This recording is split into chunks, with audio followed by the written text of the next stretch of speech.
নমস্কার বন্ধুরা, তোমাদের সবাইকে স্বাগত আমার আজকের এই তীর্থযাত্রার ভিডিওতে। আজ আমি তোমাদের নিয়ে যাব এক অপূর্ব অনুভূতির জগতে, ভগবান শ্রীকৃষ্ণের লীলাভূমি পবিত্র বৃন্দাবন ধামে।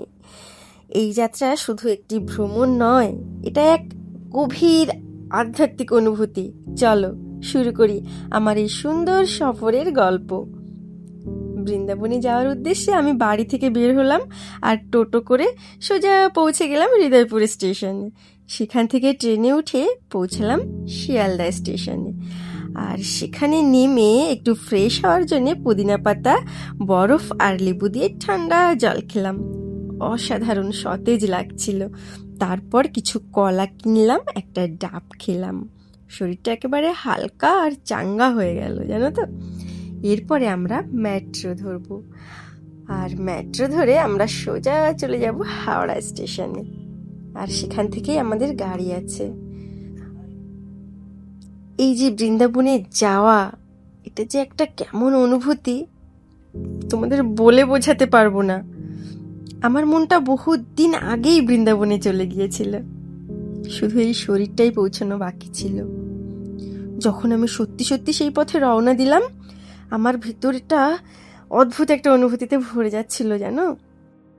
একদিকে আনন্দ আর অন্যদিকে একটা অজানা ভয়ও কাজ করছিল। আমি কি সত্যি পৌঁছতে পারবো আমার সেই কাঙ্ক্ষিত গন্তব্যে? এই সব ভাবনা চিন্তা উথাল পাথাল হচ্ছিল আমার মনের মধ্যে। শুধু একটা কথাই বারবার ঘুরছিল, শুনেছি ভগবান শ্রীকৃষ্ণ না চাইলে কেউ বৃন্দাবনে আসতে পারে না। আর দেখো, তখনই সেই মুহূর্তে ওই হাওড়াতেই প্ল্যাটফর্মের উপরেই দেখো কি দৃশ্য দেখলাম। সত্যি মনটা না ভরে গেল, যেন প্রকৃতিও বলল, হ্যাঁ হ্যাঁ তুই সঠিক পথে চলছিস। ভীষণ খুশি হয়েছিলাম আমি, জানো তো। আমার চাওয়া কখনোই পূর্ণ হবে না, তাই না বলো, যদি শ্রীকৃষ্ণ আমাকে না ডাকে। এই ভাবনাগুলো নিয়ে আমি এগিয়ে চলছিলাম আর নিজের মনকে বলছিলাম, যতক্ষণ না পর্যন্ত আমি বৃন্দাবনের পবিত্র মাটিতে পা না রাখছি, ততক্ষণ পর্যন্ত আমি বিশ্বাসই করতে পারবো না যে আমি পৌঁছে গেছি। এরপরে দেখো ভগবানের কি অপার লীলা। আমি জানো তো জেনারেলে টিকিট কেটেছিলাম। তোমরা জানো জেনারেলে কেমন ভিড় হয়। বসে যাওয়ার উপায় তো কখনোই না থাকার চান্স বেশি থাকে, তাই না। তারপরেও দেখো আমি এত সুন্দরভাবে বসে যেতে পারলাম। সত্যি শ্রীকৃষ্ণের আশীর্বাদ ছাড়া আর কিচ্ছু না। তাই বলবো যে তোমরাও যদি তোমাদের মনের মধ্যে একবার আসে যে হ্যাঁ আমি বৃন্দাবনে যাব, তো মন থেকে ভেবে নিও যে শ্রীকৃষ্ণ তোমাকে ডাকছেন, তাই তুমি মনে মনে ভেবেছো যে হ্যাঁ আমি বৃন্দাবনে যাব।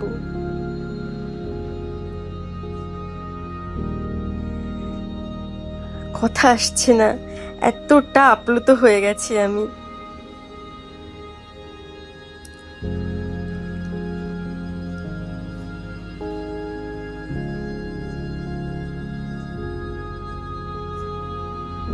কত সুন্দর জায়গা। আর জানো তো ট্রেন থেকে আমরা একবারে কিন্তু মথুরা স্টেশনে নামিনি, আমরা নেমেছিলাম কানপুর স্টেশনে।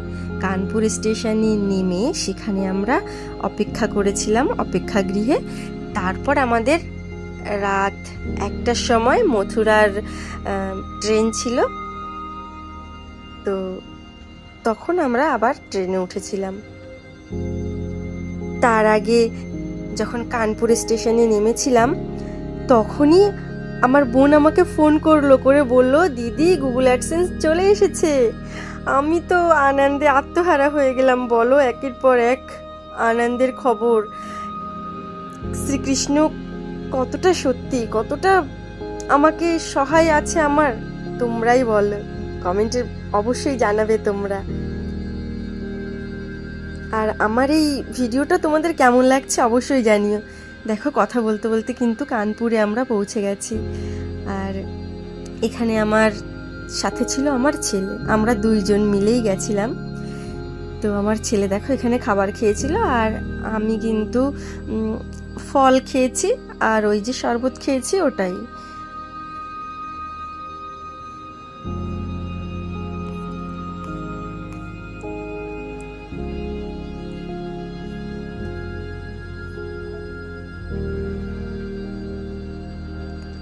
আর এই যে কানপুরের যে খাবারটা দিয়েছিল আমার ছেলে কিন্তু এসে বলেছিল, মা খুবই সুন্দর খাবার দিয়েছে, এখানকার খাবারটা খুবই সুন্দর। আর এই যে প্লেটটা দেখছো, এই প্লেটটা কিন্তু একদম 100 টাকা, 100 টাকাতেই এত কিছু।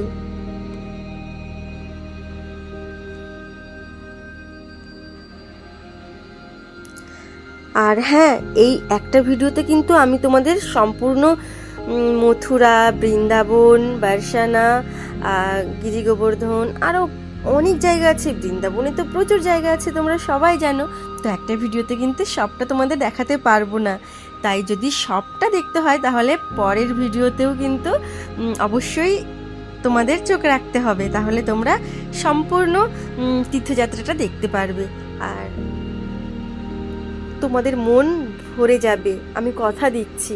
এত সুন্দর তীর্থস্থানে দেখো দেখো তোমরা দেখো, আমি মথুরা জংশনে চলে এসেছি, আমার তো মনটা ভরে গেছে। রাধে রাধে, সবাই বলো রাধে রাধে। দেখো চারিদিকে প্রকৃতি দেখো, আর তখন কিন্তু একদম ভোরবেলা ছিল।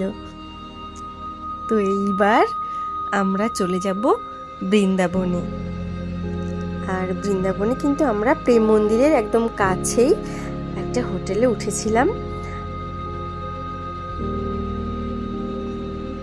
এত সুন্দর জায়গা, মনে হচ্ছে যেন আমি স্বর্গের উদ্দেশ্যে বের হয়েছি।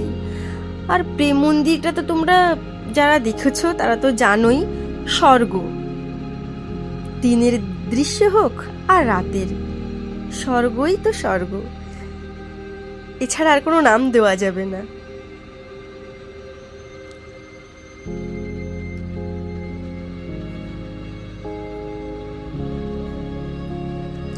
আর যে প্রেম মন্দিরটার কথা আমি বলছি, এই প্রেম মন্দিরে যে প্রথম দর্শন করতে গিয়েছিলাম, তো সেই সম্বন্ধে আমি কিছু বলি তোমাদের এখন। হ্যাঁ, প্রেম মন্দির কিন্তু নির্মাণের কাজ শুরু হয়েছিল কিন্তু 2001 সালে, আর সম্পূর্ণ হয়েছিল 2012 সালে। 2012 সালে 17ই ফেব্রুয়ারি আনুষ্ঠানিকভাবে উদ্বোধন হয়েছিল এটা। আর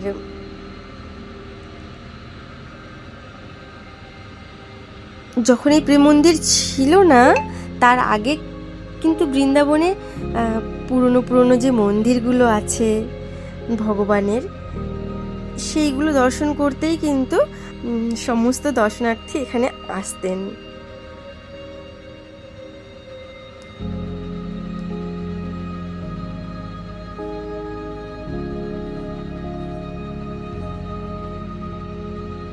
আর যখন প্রেম মন্দির ছিল না, এই জায়গাটা একদম সাধারণ আর নির্জনই ছিল।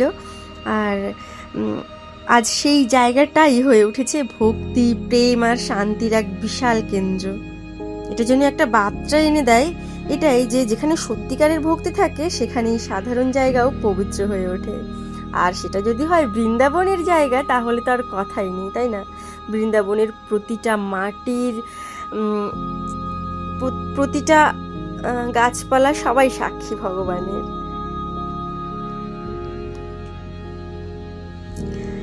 আর বৃন্দাবনে যে পুরনো মন্দিরগুলো আছে সেগুলো হচ্ছে বাঁকে বিহারী মন্দির, রাধারমন মন্দির, ইস্কন মন্দির, সেবাকুঞ্জ ও নিধিবন, সব দেখাবো, কিন্তু এই ভিডিওর মধ্যে দেখানো সম্ভব হবে না, অনেক বড় হয়ে যাবে। কারণ প্রেম মন্দিরটাই দেখো তোমরা, দেখেই তোমাদের চোখ জুড়িয়ে যাবে। দেখো কথা বলতে বলতে কিন্তু প্রেম মন্দিরে চলে এসেছি। আর প্রেম মন্দিরে তোমাদের বলবো কি, তোমরা একটু নিজে চোখে দেখো।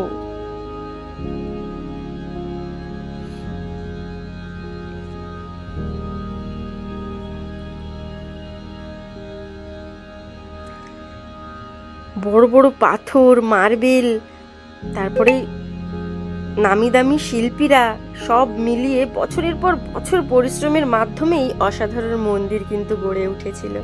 সেটা আমরা চোখে দেখেই বুঝতে পারছি যে এখানে কতটা পরিশ্রম আছে।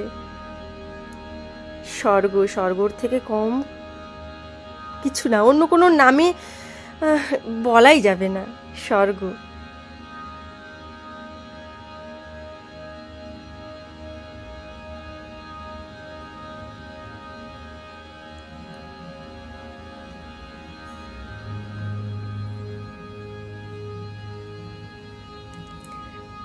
চারিদিকটা দেখো, এত সুন্দর। তোমরা শুধু অনুভব করো, আমার কথা শুনবে কি, তোমরা শুধু অনুভব করো। মন্দিরটা সম্পূর্ণ সাদা ইতালিয়ান মার্বেল দিয়ে তৈরি করা।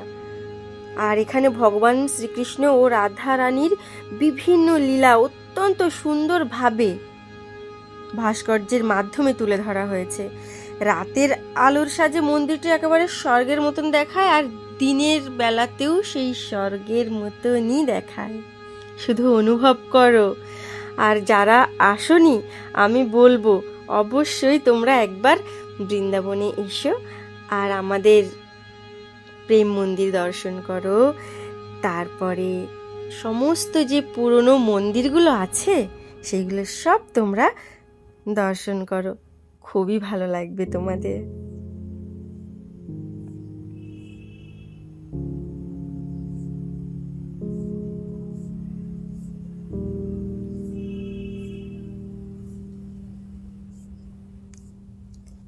আর এই প্রেম মন্দিরের পিছন দিকেই আছে কালীকুঞ্জ, যেখানে তোমরা সবাই জানো প্রেমানন্দ মহারাজজি সেখানে থাকেন। আরও অনেক সাধু সন্ত বাস করেন এবং ভক্তদের জন্য এটি ধীরে ধীরে একটি গুরুত্বপূর্ণ তীর্থস্থানে পরিণত হয়েছে। আমি কিন্তু প্রেমানন্দ মহারাজজিরও দর্শন পেয়েছি। তো এই ভিডিওতে তো দেখানো সম্ভব হবে না, পরের ভিডিওতে অবশ্যই তোমাদের সাথে শেয়ার করব। বন্ধুরা, তোমাদের সাথে শেয়ার করতে পারলে আমার আরো বেশি আনন্দ হবে।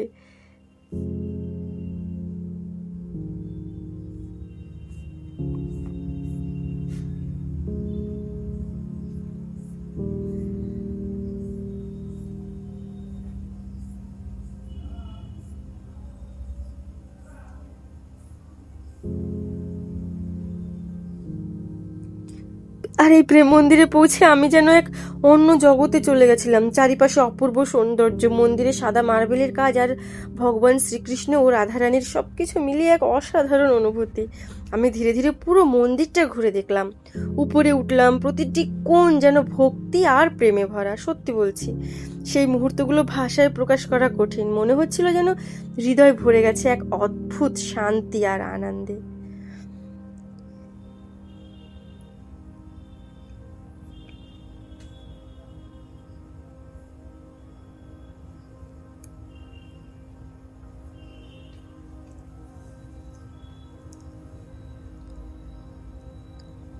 রাধে রাধে। তোমরা সবাই একবার বলো রাধে রাধে। দেখো কত সুন্দর দৃশ্য, কত সুন্দর রাধা কৃষ্ণের মূর্তি। ধন্য হয়ে গেলাম, আমার চোখ সার্থক হয়ে গেল। সবাই প্রণাম করছে, আমিও প্রণাম করেছি। চোখ জুড়িয়ে গেছে, মন ভরে গেছে, শান্ত হয়ে গেছি আমি।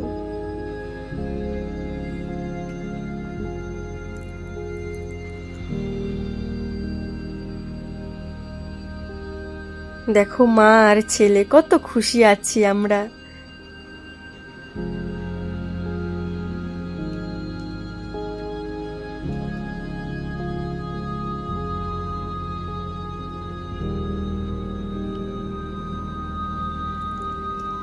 দেখো এত সুন্দর দৃশ্য।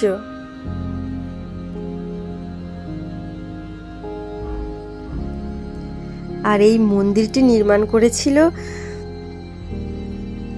যিনি নির্মাণ করেছিলেন তিনি একজন মহান আধ্যাত্মিক গুরু ও ভক্তি আন্দোলনের প্রচারক ছিলেন, আর তার নাম ছিল জগৎগুরু। আর তারই কারণে আমরা এত সুন্দর একটা মন্দির উপহার পেয়েছি। আমি তাকেও নতমস্তক করে প্রণাম জানাচ্ছি। এত সুন্দর, এত সুন্দর দৃশ্য। রাধে রাধে।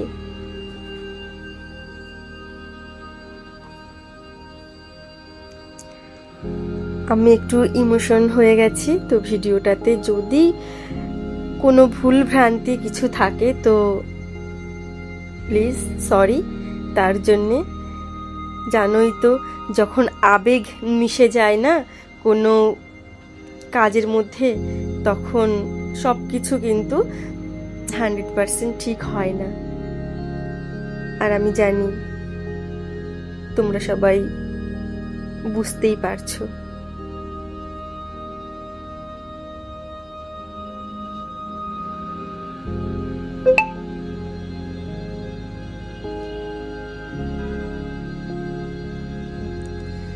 হ্যাঁ, এই প্রেম মন্দির একটা দর্শনীয় স্থান না শুধু, এটি একটি এমন জায়গা যেখানে মানুষ ভগবানের প্রতি সত্যিকারের প্রেম অনুভব করতে পারে।